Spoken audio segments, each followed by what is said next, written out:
Hello बच्चों, let us read the question first. यहाँ पे स्टेटमेंट टाइप का क्वेश्चन है। स्टेटमेंट 1, स्टेटमेंट 2 दी हुई है। हमें बताना है कौन सी स्टेटमेंट करेक्ट है इनकरेक्ट है। स्टेटमेंट 1 बोल रहा था interphase of a human cell last more than 95% of the duration of cell cycle.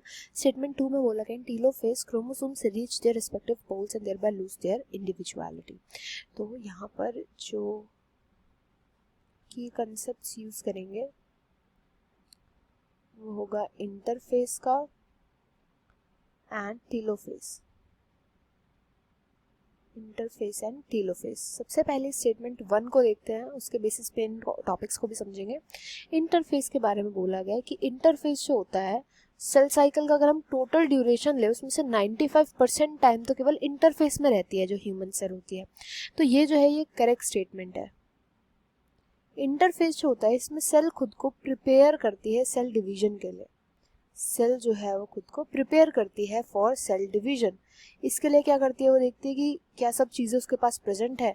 उसको अपने डीएनए को जो होता है कंटेंट को उसको रेप्लिकेट करना होता है, काफ़ी सारे एंजाइम्स को बटोरना होता है, इंपॉर्टेंट एंजाइम्स होते हैं उनको चेक करना होता है प्रेजेंट है नहीं है। अगर कोई मिस्टेक उसको दिख गई है तो उसको करेक्ट करना होता है। तो ऐसे बहुत सारी चीज़ें जो है वो इंटरफेस में चलती हैं। मेनली 3 फेजेस में डिवाइडेड होता है इंटरफेस। G1 फेज, उसके बाद आता है S phase and then last में आता है G2 फेज। तो ये सबसे लंबा फेज होता है जो सेल साइकिल होती है उसका सबसे लंबा लॉन्गेस्ट फेज होता है। इसको लॉन्गेस्ट फेज भी बोला जाता है सेल साइकिल का। तो ये जो स्टेटमेंट 1 है एकदम करेक्ट स्टेटमेंट है। इसके बाद जो सेकंड स्टेटमेंट है इसमें बोला गया है कि टीलोफेज जो होता है क्रोमोसोम का वो रिस्पेक्टिव पोल्स पे टीलोफेज के टाइम पर जो क्रोमोसोम होते हैं वो रिस्पेक्टिव पोल्स पे पहुंच जाते हैं।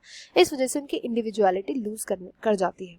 तो टीलोफेज के टाइम पर होता है कि जो क्रोमोसोम्स होते हैं वो अपने अपने पोल्स पे पहुंच चुके होते हैं, अलग अलग पोल्स पे। जैसे ही दूसरे पोल्स पे पहुंचते हैं यहाँ पे न्यूक्लियोलस, न्यूक्लियर एनवेलप एंड जो बाकी के ऑर्गेनल्स होते हैं जो डिसअपियर हो गए होते हैं प्रोफेज के टाइम पर, ये सब रीअपियर करने लग जाते हैं। ये सब रीअपियर कर जाते हैं एंड जो क्रोमोसोम्स होते हैं ना ये वापस से डीकंडेंस हो जाते हैं।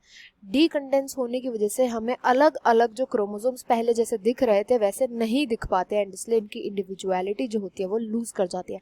हम इनको डिफरेंट क्रोमोसोम के रूप में नहीं देख पाते। टीलोफेज में यहाँ पर ये वापस से डिकंडेंस होना स्टार्ट कर देते हैं। तो यहाँ पे जो स्टेटमेंट है 2 बोली गई कि क्रोमोसोम अपने रिस्पेक्टिव पोल्स पे पहुंच जाते हैं एंड देन वहां पर पहुंच करके अपनी इंडिविजुअलिटी को लूज कर देते हैं। That statement is correct statement बोली गई है।